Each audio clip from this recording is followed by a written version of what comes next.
আজকে আমরা জীববিজ্ঞানের দ্বিতীয় অধ্যায় জীবকোষ ও টিস্যু এই অধ্যায়ের যেই টপিকগুলো তোমাদেরকে জানতেই হবে, যে টপিকগুলো জানা একেবারেই ম্যান্ডেটরি, সেইটা নিয়েই আসলে আমি বোর্ডে সবগুলো টপিক আমি লিখেছি।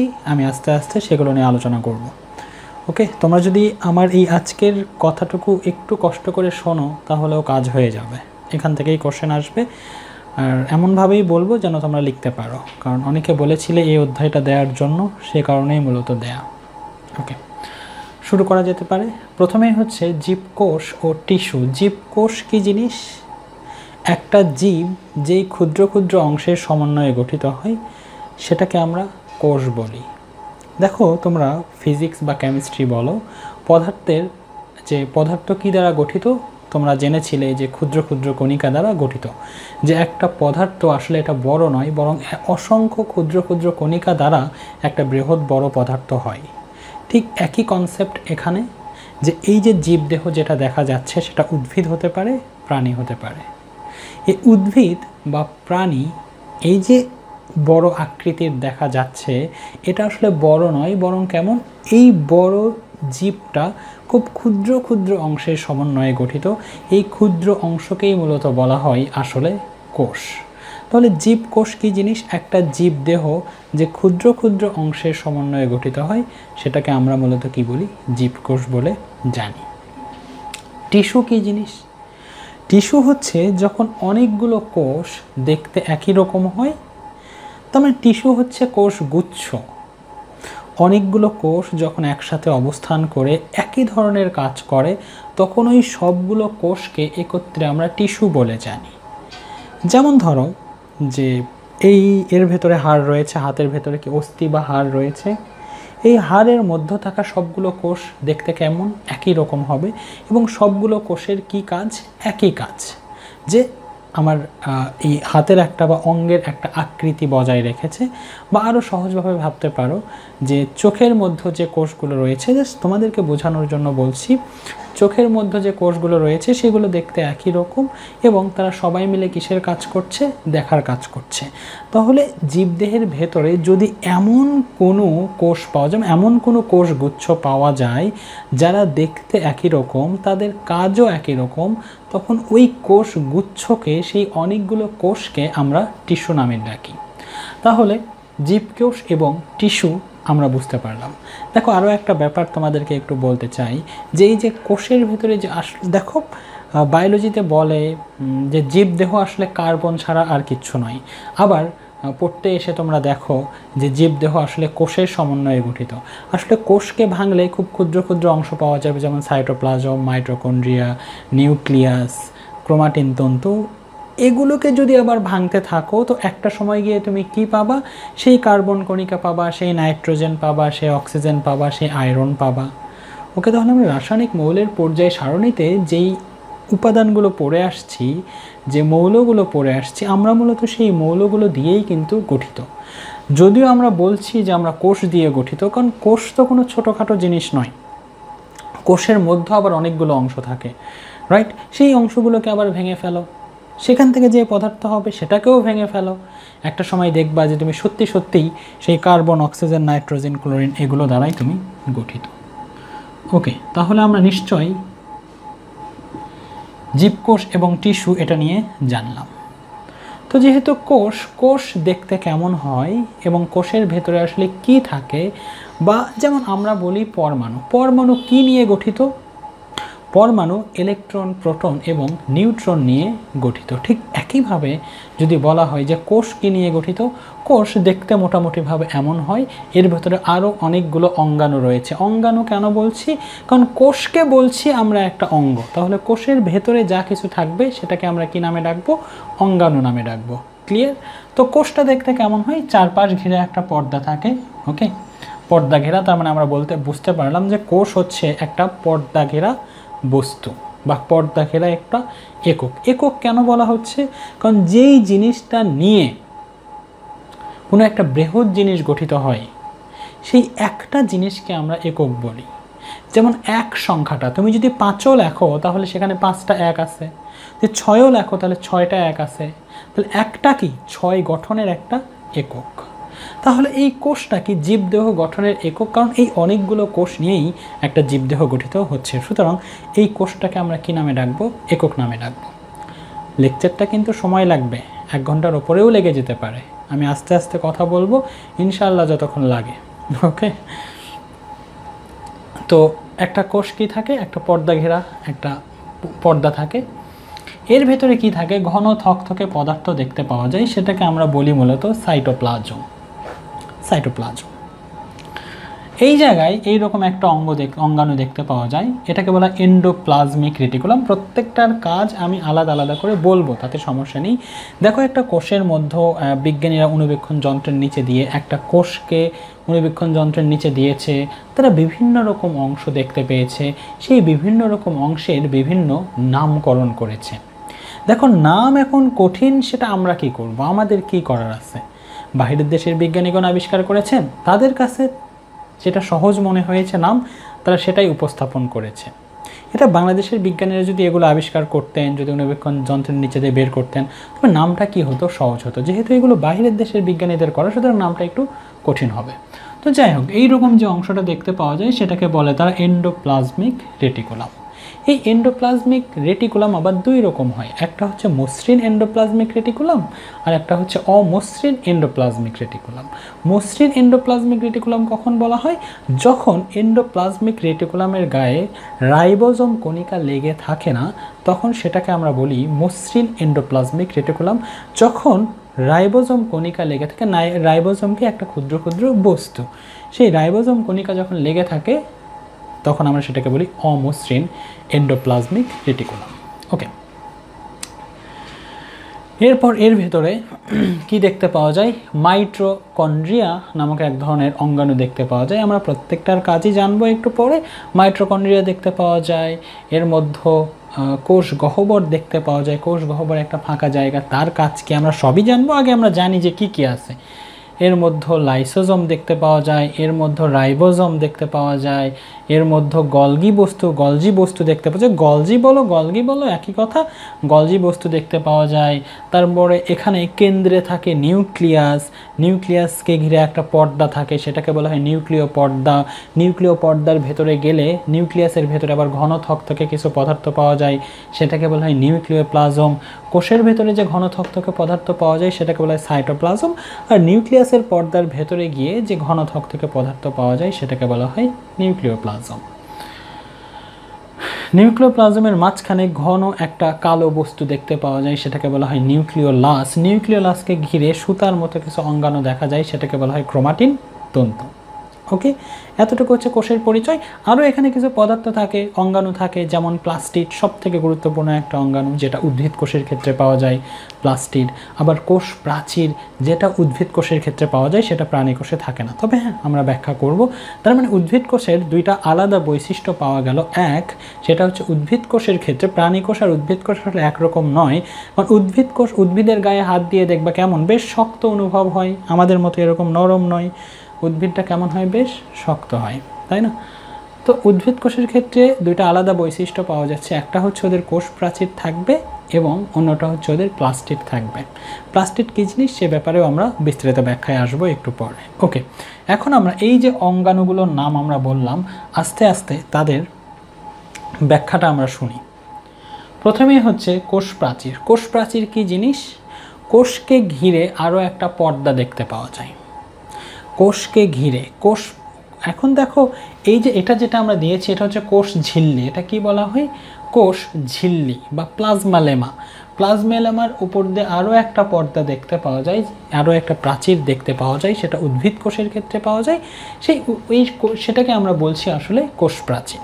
ওকে, কোষ প্রাচীর কেমন হয়? মৃত বা জড়বস্তু। মৃত দ্বারা কি বোঝানো হচ্ছে? যে ওর ভিতরে আসলে সাইটোপ্লাজম বা নরম বস্তুগুলো নেই বা পানি অনুপস্থিত। যখনই তোমরা দেখবা যে বলছে কোষটি মৃত, যার অর্থ হচ্ছে সেখানে আসলে পানির পরিমাণ নেই, পানি নেই, সাইটোপ্লাজম নেই, নরম যে বস্তুগুলো সেটা নেই। এটা প্রাণী কোষে থাকে না, তাহলে কোষ প্রাচীর শুধুমাত্র উদ্ভিদ কোষের একটা বৈশিষ্ট্য। একটু আগে যেটা যেমনটি বলেছিলাম, এই কোষ প্রাচীর কী নিয়ে গঠিত, তখন তারা বলছে যে cellulose, hemicellulose, lignin, pectin, suberin, এগুলো কি, এগুলো হচ্ছে রাসায়নিক পদার্থ। এই রাসায়নিক পদার্থগুলো, আমি আবারও বলছি এটা ইম্পর্টেন্ট, যে আজকে যে কথাগুলো বলবো পুরো লেকচারে সবই ইম্পর্টেন্ট, যে কোষ প্রাচীর কী নিয়ে গঠিত, cellulose, hemicellulose, lignin, pectin, suberin, এগুলো দ্বারা কোষ প্রাচীর গঠিত। এরপরে এখান থেকে কী বলা যেতে পারে, তবে হ্যাঁ, ব্যাকটেরিয়ার যে কোষ প্রাচীর সেটা প্রোটিন, লিপিড এবং পলিস্যাকারাইড দ্বারা গঠিত। তাহলে ব্যাকটেরিয়ার ক্ষেত্রে একটু আলাদা হয়ে গেল, প্রোটিন, লিপিড এবং পলিস্যাকারাইড। তারপর বলছে যে ছত্রাকের কোষ প্রাচীর কাইটিন নির্মিত। ছত্রাকের ক্ষেত্রে আবার কি বললো, যে ছত্রাকের কোষ প্রাচীর কাইটিন নির্মিত। এই কথাগুলো তোমাদেরকে অবশ্যই মনে রাখতে হবে। কোষ প্রাচীরের কাজ কি, দৃঢ়তা প্রদান এবং আকার আকৃতি বজায় রাখা। দেখো, কোষ প্রাচীর বা কোষ প্রাচীর কেমন, মৃত এবং জড়বস্তু। মৃত জড়বস্তু, দ্যাট মিনস ওখানে পানি নেই, দ্যাট মিনস ওটা শক্ত হবে।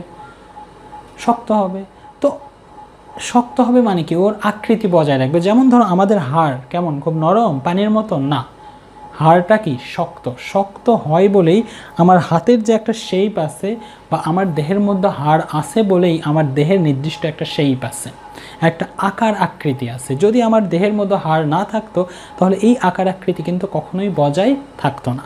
তাহলে একটা উদ্ভিদের আকার আকৃতিও কিন্তু বজায় আছে, সেটা কার কারণে হচ্ছে, কোষ প্রাচীরের কারণে হচ্ছে। যেহেতু কোষ প্রাচীর কঠিন ও হাড়ের মতো কাজ করছে, তার মানে উদ্ভিদের যে শেপটা, এই শেপটা বজায় রাখার জন্য হাড়ের ভূমিকাই কে নিয়েছে, হাড়ের ভূমিকা নিয়েছে কোষ প্রাচীর। এই যে কথাগুলো বলছি এগুলো কিন্তু তোমাদের জন্য খুব ইম্পর্ট্যান্ট, পরীক্ষায় আসতে পারে যে প্রাণী দেহে আকার আকৃতি বজায় থাকে হাড় বা অস্থির কারণে, উদ্ভিদ কোষে এই আকার আকৃতি বজায় রাখার জন্য কে ভূমিকা পালন করছে, তোমরা বলে দেবা কোষ প্রাচীর ভূমিকা পালন করছে।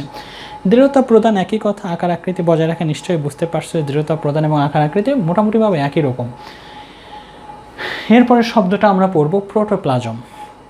প্রোটোপ্লাজম কি জিনিস, বলা হচ্ছে কোষ পর্দা। এই যে এটা হচ্ছে কোষ পর্দা, বা এটাকে বলতে পারো প্লাজমালেমা, প্লাজমালেমা বা কোষ ঝিল্লি। কোষ ঝিল্লি থেকে ভেতরের দিকে যা কিছু রয়েছে, এখান থেকে ভেতরের দিকে যা কিছু রয়েছে, হতে পারে সেটা সাইটোপ্লাজম, হতে পারে নিউক্লিয়াস, হতে পারে মাইটোকন্ড্রিয়া, হতে পারে তোমার সেন্ট্রিওল, হ্যাঁ, যে কোনো কিছু হতে পারে। এখানে সেন্ট্রিওলটা বাদ পড়েছে, হ্যাঁ, তো হতে পারে সেন্ট্রিওল, হতে পারে গলজি বস্তু। ও কোষ ঝিল্লি ব্যতীত ভেতরে যা কিছু রয়েছে সেগুলোকে আমরা একত্রে কী নামে ডাকবো, সেগুলো একত্রে আমরা প্রোটোপ্লাজম নামে ডাকবো। এমনকি এই কোষ ঝিল্লি বা প্লাজমালেমা পর্যন্ত প্রোটোপ্লাজমের একটা অংশ এভাবে বলা হয়। তো প্রোটোপ্লাজম কি জিনিস, এটা একক কোনো জিনিস নয়, বরং কোষ পর্দা বাকি রেখে ভেতরে যা কিছু পাওয়া যাবে সেটাকে আমরা একত্রে প্রোটোপ্লাজম নামে ডাকবো। কোষ ঝিল্লি অর্থাৎ এই যে এটার কথা বলছিলাম, এটা নিয়ে একটু কথা বলা যাক। বলছে প্রোটোপ্লাজমের বাহিরে 2 স্তর বিশিষ্ট। তাহলে এটা কয় স্তর বিশিষ্ট, এটা 2 স্তর। যদিও বলছে এটাও প্রোটোপ্লাজমের অংশ, কিন্তু পরক্ষণেই সেটাকে তারা বাদ দিয়েছে। কি বলেছে, কারণ কোথাও লেখা থাকে যে প্রোটোপ্লাজম, কোষ ঝিল্লি প্রোটোপ্লাজমের অংশ, কোথাও লেখা থাকে প্রোটোপ্লাজমের অংশ নয়। তো আমরা ধরে নিচ্ছি যে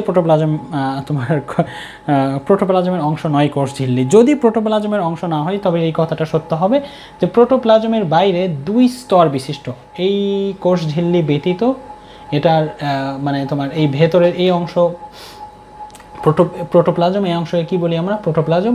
প্রোটোপ্লাজমের বাহিরে এই যে পর্দাটা, রাইট, এটা কয় স্তর বিশিষ্ট, 2 স্তর বিশিষ্ট। এটাকে কী বলা হয়, কোষ ঝিল্লি বলা হয়। ঝিল্লির ভাঁজকে বলা হয় মাইক্রোভিলি। এই ঝিল্লিটা উপরের দিকে দেখো কেমন হয়েছে, আঙুলের মতো একটা ভাঁজ হয়েছে।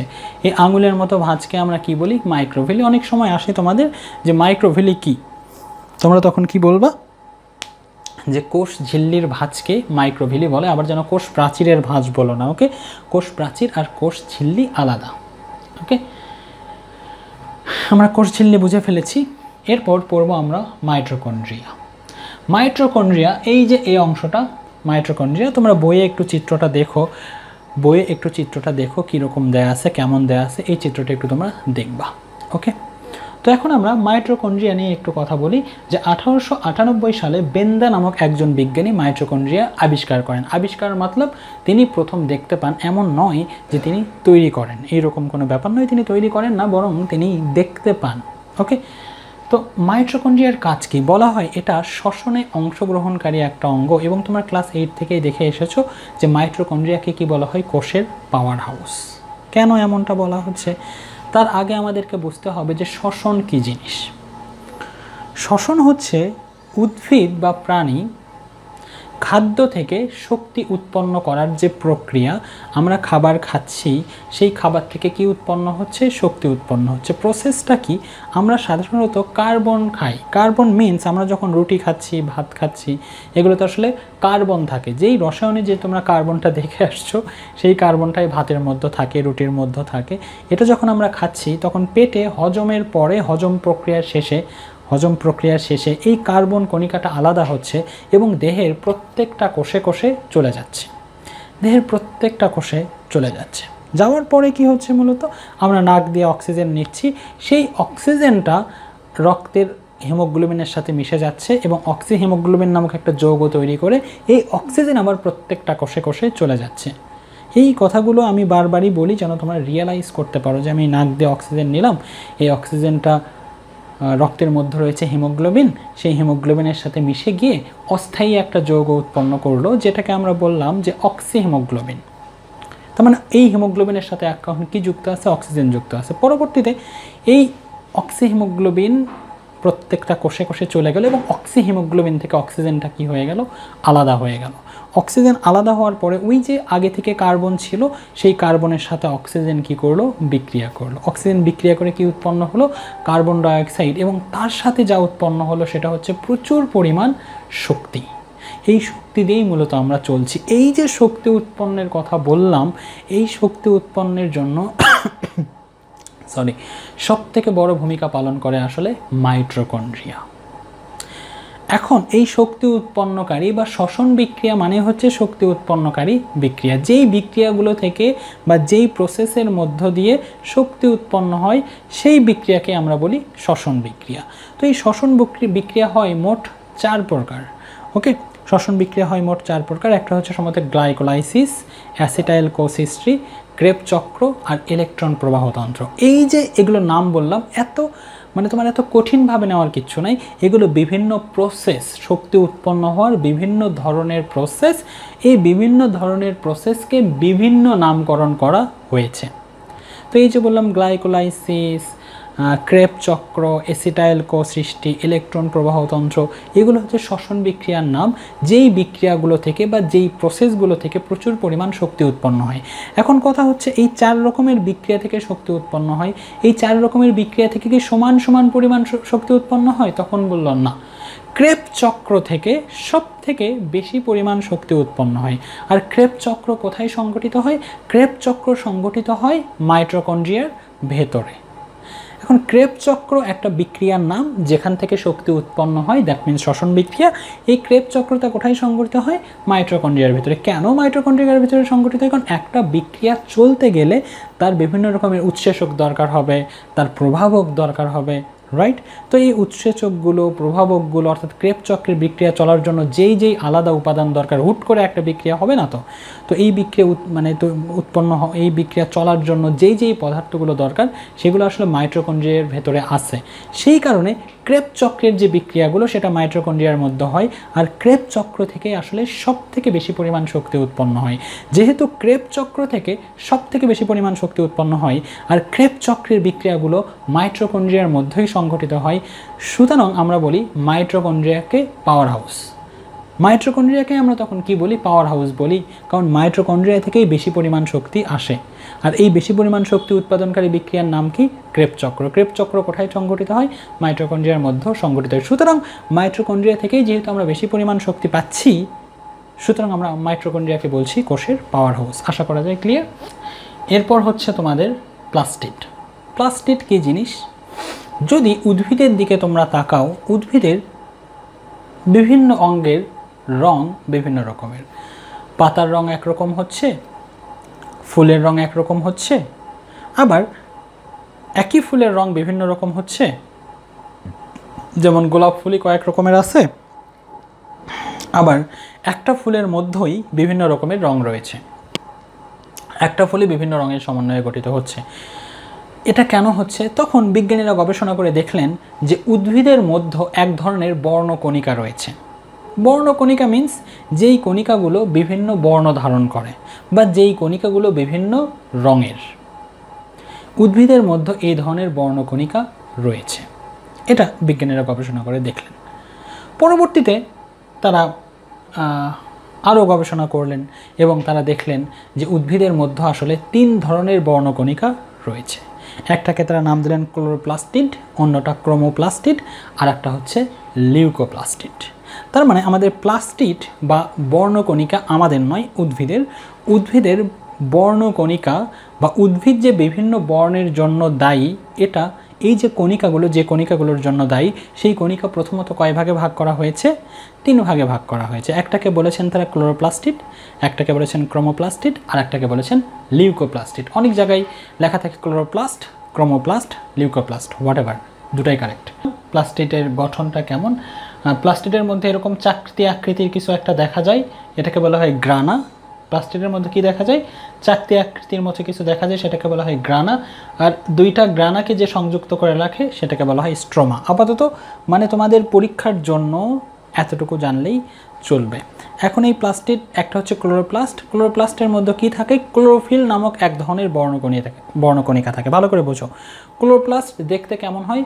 ক্লোরোপ্লাস্ট দেখতে সবুজ হয়। ক্লোরোপ্লাস্ট দেখতে কেন সবুজ হয়? কারণ ক্লোরোপ্লাস্টের মধ্যে সবুজ রঙের এক ধরনের বর্ণকণিকা থাকে। এই সবুজ রং মানে ক্লোরোফিলের রঙই আসলে সবুজ। ক্লোরোফিলের রং আসলে কি সবুজ, এবং সেটা যেহেতু ক্লোরোপ্লাস্টের মধ্যে থাকে, সুতরাং ক্লোরোপ্লাস্টের বর্ণটাই কেমন হয়ে যায়? সবুজ হয়ে যায়। ক্লোরোফিলের কাজ কি? ক্লোরোফিলের কাজ হচ্ছে খাদ্য উৎপন্ন করা। তো কিভাবে সে খাদ্য উৎপন্ন করে? আসলে ক্লোরোফিল কিভাবে খাদ্য উৎপন্ন করে আমরা একটু দেখি। তারা বলছে প্লাস্টিড হচ্ছে এটা গ্রানা অংশ, এটা হচ্ছে স্ট্রোমা অংশ। গ্রানা অংশ কি করে? সূর্যের আলোটাকে সংগ্রহ করে, সূর্যের আলোটাকে শোষণ করে। আর স্ট্রোমা অংশতে থাকে অন্য উৎসেচক এবং তার সাথে থাকে ক্লোরোফিল। এই সব কিছু মিলিয়ে আসলে ক্লোরোপ্লাস্ট কি উৎপন্ন করে? খাদ্য উৎপন্ন করে। ওকে, জাস্ট এইভাবে বললেও চলে যে ক্লোরোপ্লাস্টের মধ্যে ক্লোরোফিল নামক এক ধরনের বর্ণকণিকা থাকে। ক্লোরোফিল যেহেতু দেখতে সবুজ হয়, সুতরাং ক্লোরোপ্লাস্ট দেখতেও কি হয়? সবুজ হয়। ক্লোরোপ্লাস্ট কি করে? খাদ্য উৎপন্ন করে। কেন? কারণ তার ভেতরে আসলে ক্লোরোফিল রয়েছে। ক্লোরোফিলের ভূমিকায় হচ্ছে সে খাদ্য উৎপন্ন করে। কিভাবে করে? আমরা তো খাদ্য উৎপন্নের ব্যাপারটা জানি যে সূর্যের আলো লাগবে, কার্বন ডাইঅক্সাইড লাগবে, রাইট? তো এবং তোমরা খেয়াল করে দেখবা যে পাতাটায় কি হয়? সবুজ হয় সাধারণত, তাই না? কারণ ওখানেই ক্লোরোফিল থাকে, কারণ ওখানেই সূর্যের আলো পড়াটা সুবিধা বেশি, তাই না? মাটির নিচে তো আর সূর্যের আলো যাবে না। তো এই গ্রানা অংশ সূর্যের আলোকে সংগ্রহ করে, আর এই স্ট্রোমা অংশতে থাকে বিভিন্ন ধরনের উৎসেচক। এটা মিলিয়ে কি তৈরি করে? খাদ্য তৈরি করে। এরপর হচ্ছে ক্রোমোপ্লাস্টিড বা ক্রোমোপ্লাস্ট কি? উদ্ভিদের সবুজ ছাড়া এবং সাদা ছাড়া যত রকমের বর্ণ দেখা যায়, উদ্ভিদে সবুজ ছাড়া সাদা ছাড়া যত রকমের বর্ণ দেখা যায়, সেটা মূলত ক্রোমোপ্লাস্টিডের জন্য দায়ী। ক্রোমোপ্লাস্টিড তার জন্য দায়ী। এখন প্রশ্ন হচ্ছে ক্রোমোপ্লাস্টিড তাহলে কি একটা বর্ণকণিকা নিয়ে গঠিত নাকি অনেকগুলো বর্ণকণিকা নিয়ে গঠিত? অনেকগুলো বর্ণকণিকা নিয়ে গঠিত। যেমন কলার রং কেমন হয়? হলুদ হচ্ছে, তাহলে ওর ভেতরে জ্যান্থোফিল নামক এক ধরনের বর্ণকণিকা রয়েছে। জ্যান্থোফিলের রং কেমন? হলুদ, তাহলে কলার রংটা কেমন হয়ে যায়? হলুদ হয়ে যায়। একইভাবে তোমার ক্যারোটিন রয়েছে, এরকম অনেক বর্ণকণিকা রয়েছে। তো বিভিন্ন বর্ণকণিকার জন্য উদ্ভিদের ফুলের রং হোক বা যে কোনো আলাদা একটা অঙ্গের রং হোক বা পাতার রং হোক, যদি কখনো সাদা এবং সবুজ ছাড়া অন্য কোনো রঙের দেখো, তাহলে বুঝেই যাবা ওখানে ক্রোমোপ্লাস্টিড রয়েছে। আর ক্রোমোপ্লাস্টিড একটা বর্ণকণিকার সমন্বয়ে গঠিত নয়, অনেকগুলো বর্ণকণিকার সমন্বয়ে আসলে ক্রোমোপ্লাস্টিড গঠিত। এরপর হচ্ছে লিউকোপ্লাস্ট বা লিউকোপ্লাস্টিড। লিউকোপ্লাস্টিড কি? যেখানে কোনো বর্ণকণিকাই দেখা যায় না, সেটাকে বলা হয় মূলত লিউকোপ্লাস্ট বা লিউকোপ্লাস্টিড। এটা কোথায় পাওয়া যায়? উদ্ভিদের মূলের অংশে দেখবা সাদা, তার মানে ওখানে লিউকোপ্লাস্টিড বা লিউকোপ্লাস্ট রয়েছে। প্রশ্ন হচ্ছে যে লিউকোপ্লাস্টিড কি ক্রোমোপ্লাস্ট বা ক্লোরোপ্লাস্টে রূপান্তরিত হতে পারে? হ্যাঁ পারে। দ্যাট মিনস প্লাস্টিডের বর্ণকণিকাগুলো তোমার ইন্টারচেঞ্জ হতে পারে। যেমন তুমি ঘাসকে, সবুজ ঘাসকে তুমি ঢেকে রাখবা, দেখবা যে সবুজ ঘাসটা কেমন হয়ে গেছে? সাদা হয়ে গেছে। আবার কিছুদিন যদি ওই ঢাকা খুলে দিয়ে রাখো, তখন দেখবা সেই সাদাটা আবার কেমন হয়ে গেছে? সবুজ। তার মানে কি লিউকোপ্লাস্ট থেকে ক্লোরোপ্লাস্ট, ক্লোরোপ্লাস্ট থেকে লিউকোপ্লাস্ট চেঞ্জ হয়। ওকে, আমরা মোটামুটিভাবে প্লাস্টিডের ব্যাপারটা জানলাম। এরপর হচ্ছে গলজি বস্তু। গলজি বস্তু উদ্ভিদের, তোমার উদ্ভিদ বা প্রাণীর কোষের মধ্যে পাওয়া যায়। গলজি বস্তু কেমন? তোমার প্রাণী কোষে এটা পাওয়া যায়। গলজি বস্তু কেমন আমি দেখিয়েছিলাম একটু আগে, যে এই যে এটা হচ্ছে গলজি বস্তু, তোমাদের বইয়েও রয়েছে, তোমরা একটু দেখে নিও চিত্র থেকে। গলজি বস্তুর কাজ কি আসলে হরমোন নিঃসরণ করা। হরমোন কি জিনিস? হরমোন হচ্ছে একটা রাসায়নিক পদার্থ। হরমোনের বিভিন্ন রকম সংজ্ঞা তোমাদের বইয়ে দেওয়া আছে, যে এটা নালীবিহীন গ্রন্থি, মানে এমন গ্রন্থি যার কোনো নালী নেই। যেমন রক্ত পরিবহনের জন্য নালিকা রয়েছে, শিরা রয়েছে, উপশিরা রয়েছে, ধমনী রয়েছে, কিন্তু হরমোন পরিবহনের জন্য কোনো নালিকা নেই, বরং এরা রক্তের মধ্য দিয়ে এক জায়গা থেকে অন্য জায়গায় প্রবাহিত হয় এবং তার যে কাজ সেটা করে। হরমোনের কাজ যেমন ধরো তোমার যে আমাদের বয়স অনুপাতে যে শারীরিক বৈশিষ্ট্যের পরিবর্তন, এটাই কিন্তু হরমোনের কারণে আসলে হয়ে থাকে। একটা 6 বছরের ছেলে এবং 6 বছরের মেয়ের ক্যারেক্টারিস্টিক, যাদের চলাফেরা কথা একই রকম হলেও যদি ওই ছেলেটাই 21-এ চলে যায় আর মেয়েটাও 21-এ চলে যায়, তখন তাদের মধ্যে অনেক মানসিক শারীরিক অনেক পরিবর্তন লক্ষ্য করা যায়। এই পরিবর্তনগুলো মূলত কিসের কারণে হয়? হরমোন নামক এই পদার্থের কারণেই হয়। ওকে, এন্ডোপ্লাজমিক রেটিকুলাম। এন্ডোপ্লাজমিক রেটিকুলাম আমরা বলেছিলাম যে এন্ডোপ্লাজমিক রেটিকুলামের কাজ কি? কোষ গহ্বর, মাইটোকন্ড্রিয়া সৃষ্টি। কোষ গহ্বর কী জিনিস আমরা আসব। কোষ গহ্বর এবং মাইটোকন্ড্রিয়া সৃষ্টিতে ভূমিকা কে রাখে? এন্ডোপ্লাজমিক রেটিকুলাম রাখে। এরপরে আসছে কোষ গহ্বর। কোষ গহ্বর কী জিনিস? উদ্ভিদ কোষে সাধারণত কোষ গহ্বর উদ্ভিদ কোষের একটা বৈশিষ্ট্য। এটা সাধারণত প্রাণী কোষে পাওয়া যায় না। কেন পাওয়া যায় না তার ব্যাখ্যাও আমি দেব।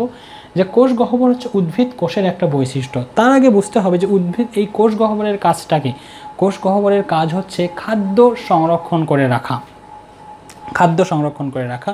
দেখো, আমাদের খাদ্য সংরক্ষণের জন্য খাদ্য সংরক্ষণের কোনো দরকার নেই, কারণ গ্রীষ্ম হোক, শীত হোক, অনুকূল হোক আর প্রতিকূল হোক, আমরা কিন্তু সব সময় খাদ্য তৈরি করছি। খাদ্য তৈরি করছি মিন্স আমরা কিন্তু খাদ্য বাইরে থেকে নিয়ে এসে সেটাকে রান্না করে খাইতে পারছি। সুতরাং আমার দেহের মধ্যে খাদ্যের যোগান, দেহকে খাদ্য প্রোভাইড করা, সেটা শীতকাল, গ্রীষ্মকাল, অনুকূল আর প্রতিকূল সকল পরিবেশেই হয়। কিন্তু উদ্ভিদের ক্ষেত্রে একটাবার খেয়াল করো যে যখন শীতকাল আসে তখন মাটিতে পানির পরিমাণ কমে যায়। আর পাতার একটা ভূমিকা রয়েছে। পাতা প্রসেদন প্রক্রিয়ায় সব সময় পানিটা বের করে দিতে থাকে। তাহলে উদ্ভিদ যদি তার পাতাকে রেখে দেয়, তাহলে ওই পাতা কি করবে? সব সময় দেহ থেকে পানি বের করে দিতে থাকবে এবং একটা সময় ওই দেহের মধ্যে পানির ঘাটতি হবে এবং উদ্ভিদটা মারা যাবে। কারণ পাতা থেকে সবসময় পানি বের হয়ে যাচ্ছে, তাহলে উদ্ভিদটা তো একটা সময় মারা যাবে। তখন উদ্ভিদ কি করে? দেহের মধ্যে যেহেতু পানি স্বল্পতা না হয়, কারণ মূলে মাটিতে তো পানি নেই, শীতকালে আসলে মাটিতে পানি থাকে না, এদিকে পাতা অনবরত পানি বের করে দিচ্ছে, তাহলে তো উদ্ভিদ মাটি থেকে পানি পাচ্ছে না, এদিকে পাতা পানি বের করে দিচ্ছে, তাহলে উদ্ভিদটা তো একটা সময় পানি স্বল্পতায় মারা যাবে। তখন উদ্ভিদ কি করে? উদ্ভিদ তার দেহের পাতাগুলো ঝরিয়ে দেয়, সেই গাছের পাতাগুলো ঝরে দেয়। ঝরে যায় না, উদ্ভিদ পাতা ঝরিয়ে দেয়। ঝরে দেওয়ার ফলে সমস্যা কোথায় হলো? পাতা সেই অঙ্গ যে খাদ্য তৈরির প্রধান ভূমিকা পালন করছে। পাতা সেই অঙ্গ ছিল যে খাদ্য তৈরিতে প্রধান ভূমিকা পালন করছিল। তাহলে এখন যদি পাতা তুমি ঝরে দাও, খাদ্য উৎপাদন বন্ধ হয়ে যাবে। তাহলে কোষ গহ্বর কি করে? আগে থেকেই সেই খাদ্যটা কি করে? সেই কোষ গহ্বরের মধ্যে জমা রাখে। কারণ উদ্ভিদ জানে যে শীতকাল আসবে, আমি একটা সময় পানি পাবো না, তাহলে আমার সেই সময়ের আমার পাতা ঝরিয়ে দিতে হবে। পাতা ঝরে দিলে আমি কি পাবো না? খাদ্য উৎপাদন করতে পারবো না। তাহলে কি করতে হবে? আগে আমাকে খাদ্য জমা রাখতে হবে। খাদ্যটা কোথায় সে জমা রাখবে? কোষ গহ্বরের মধ্যেও জমা রাখবে। ওকে, এরপর আসো লাইসোজোম বা লাইসোসোম, যেটাই বলো না কেন। লাইসোজোম হচ্ছে পর্দা ঘেরা একটা অঙ্গাণু। এটা বলাটা খুব গুরুত্বপূর্ণ যে লাইসোজোম হচ্ছে পর্দা ঘেরা একটা অঙ্গাণু। দ্যাট মিন্স তার চারপাশে একটা পর্দা রয়েছে। লাইসোজোমের কাজ কি? লাইসোজোমের কাজ হচ্ছে জীবাণু ভক্ষণ করা। অর্থাৎ এই যে আমরা জীবিকা নির্বাহ করছি, আমরা চলছি, আমরা দিনের পর দিন বেঁচে থাকছি, এই বায়ুমণ্ডলে বা আমাদের খাদ্যদ্রব্যে কি ভেজাল নেই? রোগ জীবাণু কি আমাদের দেহে প্রবেশ করছে না? অবশ্যই করছে। তাহলে আমরা প্রতিদিন অসুস্থ হওয়ার কথা, প্রতিনিয়ত অসুস্থ হওয়ার কথা, কিন্তু হচ্ছি না। তার কারণ কি? তার কারণ হচ্ছে লাইসোজোম। লাইসোজোম কি করছে? দেহের মধ্যে যখন কোনো একটা জীবাণু প্রবেশ করছে, তারপর সে কোথায় যাবে? কোষে যাওয়ার চেষ্টা করছে। কারণ রক্তও তো একটা কোষ, রাইট? রক্তও কি একটা কোষ। তো রক্তের সাথে যখন মিশে যাচ্ছে, তো এটাতে কোষ। তখন লাইসোজোম দেখলো, হ্যাঁ, তারপরে তো জীবাণুটা কোষের মধ্যে চলে গেল। তখন লাইসোজোম দেখলো যে একটা জীবাণু আমার কোষের মধ্যে চলে আসছে। লাইসোজোম তখন কি করবে? ওই জীবাণুটাকে ভক্ষণ করবে। আমি এগুলো নিয়ে বিস্তারিত বলেছিলাম এর আগেও, যেখানে আমি আস্তে আস্তে ভিডিও দিয়েছিলাম, অল্প অল্প করে বলেছিলাম। এই লাইসোজোমটা কী করে? সেই জীবাণুটাকে মেরে ফেলে। কি প্রসেসে মেরে ফেলে যদি আমরা একটু দেখাতে চাই, সেক্ষেত্রে হবে যে সাপোজ এটা হচ্ছে লাইসোজোম, এটা একটা জীবাণু। একটু পরে কি হয়? এই লাইসোজোম তার আকৃতি চেঞ্জ করে এমন হয়ে যায়, এটা হচ্ছে জীবাণু। একটু পরে কি হয়? লাইসোজোম তার আকৃতি চেঞ্জ করে জীবাণুটাকে একদম ভেতরে নিয়ে নেয়। তারপরে সে জীবাণুটাকে একদম ভেতরে নিয়ে ফেলে এবং সেই জীবাণুটাকে ভক্ষণ করে ফেলে। এই যে জীবাণুটাকে ভক্ষণ করলো বা গিলে ফেললো, এই প্রসেসটার নাম বলা হয় ফ্যাগোসাইটোসিস। এটার নাম বলা হয় ফ্যাগোসাইটোসিস। ওকে, তো এই যে লাইসোজোমের জীবাণু ভক্ষণের যে প্রক্রিয়া, সেটাকে বলা হয় ফ্যাগোসাইটোসিস, বা জীবাণু ভক্ষণ করে আসলে লাইসোজোম, এবং আমাদের দেহকে কিছুটা জীবাণুর হাত থেকে রক্ষা করে, আমাদের মানে বেঁচে থাকাটা আরও সমুন্নত করে আর কি। যাই হোক, বুঝতে পেরেছো নিশ্চয়। আমি আসলে বাংলা শিক্ষক নই যে সুন্দর সুন্দর ভাষা বলতে পারবো, আমি জাস্ট বোঝানোর চেষ্টা করলাম। আমার মনে হয় তোমরা বুঝেছো। তবে এখানে একটা সমস্যা আছে, সেটা হচ্ছে যে লাইসোজোমের যে পর্দাটা রয়েছে, এই পর্দা যদি কখনো গলে যায়, এ কোথায় ছিল? কোষের মধ্যে ছিল।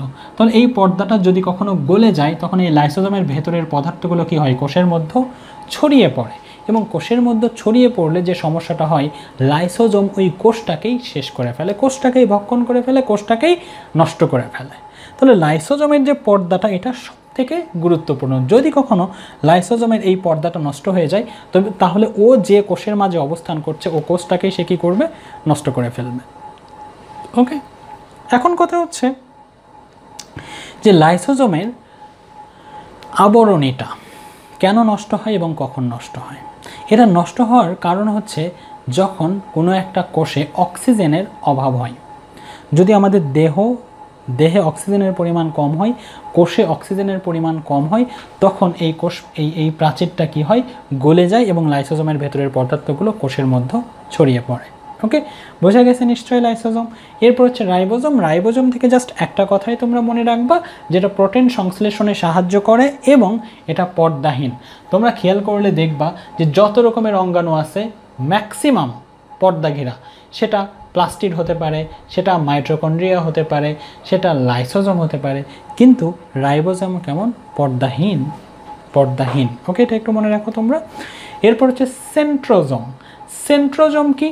সেন্ট্রোজোম হচ্ছে আসলে এইরকম দেখতে একটা অঙ্গাণু, সেটাও পর্দা ঘেরা, এবং এগুলোকে বলা হয় সেন্ট্রিওল। এগুলোকে কী বলা হয় বাচ্চা? এগুলোকে বলা হয় সেন্ট্রিওল। এই পুরোটা বলা হয় সেন্ট্রোজোম। পুরোটাকে কি বলা হয়? পুরোটাকে বলা হয় সেন্ট্রোজোম। এই যে অংশগুলো তরলের মতো যে অংশগুলো, এগুলোকে বলা হয় সেন্ট্রোস্ফিয়ার। কি বলা হয়? সেন্ট্রোস্ফিয়ার। ওকে, সেন্ট্রোস্ফিয়ার বলা হয়। সেন্ট্রোস্ফিয়ার এবং সেন্ট্রিওল একত্রে ডাকা হয় সেন্ট্রোজোম। প্রথম কথা হচ্ছে এই সেন্ট্রোজোম বা সেন্ট্রিওলের কাজ কি? তোমরা মাইটোসিস কোষ বিভাজনে পড়েছিলে যে এস্টার রে তৈরি হয়, স্পেন্ডল যন্ত্র তৈরি হয়, সেখানে ক্রোমোজোমগুলো লেগে যায়। এই এস্টার রে তৈরি করে কে? এই এস্টার রে তৈরি করে মূলত সেন্ট্রিওল। তাহলে কোষ বিভাজনে সেন্ট্রিওলের ভূমিকা সব থেকে বেশি। যদি কোনো কোষে সেন্ট্রিওল না থাকে, তাহলে সেই কোষটা বিভাজিত হতে পারে না। তার সর্বোৎকৃষ্ট উদাহরণ হচ্ছে আমাদের স্নায়ুকোষ। স্নায়ুকোষ কিন্তু কখনোই বিভাজিত হয় না, কারণ স্নায়ুকোষে সেন্ট্রিওল নেই। এই স্নায়ুকোষ তাহলে কি হয়? শুধু দৈর্ঘ্যে বাড়তে থাকে, কারণ ওর মধ্যে সেন্ট্রিওল নেই। সেন্ট্রিওল না হলে সেই কোষটা বিভাজিতও হতে পারে না। ওকে, এটা ছিল আমাদের সেন্ট্রিওল। এরপর হচ্ছে নিউক্লিয়াস। এই যে অংশটুকু আমরা বলছি নিউক্লিয়াস হচ্ছে একটা কোষের সব থেকে গুরুত্বপূর্ণ অংশ, কারণ ওখান থেকেই মূলত সব কিছু চালনা করা হয়।